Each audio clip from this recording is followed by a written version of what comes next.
violating a right.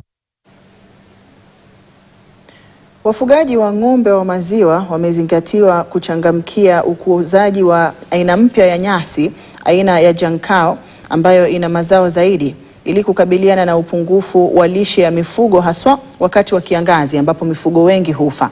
Nyasi ya Jankao ni aina mpya ya nyasi ambayo ililetwa nchini kutoka China na ina kiwango cha juu zaidi cha protini ambacho kinawezesha ng'ombe kutoa maziwa mengi kwa faida zaidi ikilinganishwa na nyasi zingine.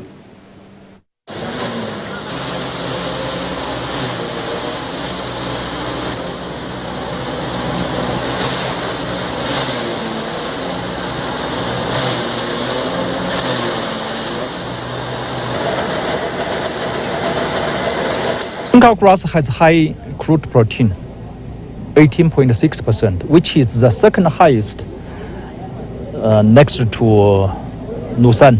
Watu wanalishalisha ng'ombe tu kwa nyasi, alafu wanaona faida ni kidogo.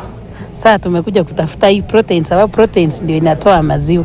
Ukikata after 3 months imekuwa tena imesprout, alafu the leaves are not hairy. Maziwa yenye itakuwa imeongezeka, malipo ya maziwa ndio tuweze mkulima alipe hiyo pesa yenye tutakuwa tumapea pole pole. Na sasa tupate mkusanyiko wa taarifa kwenye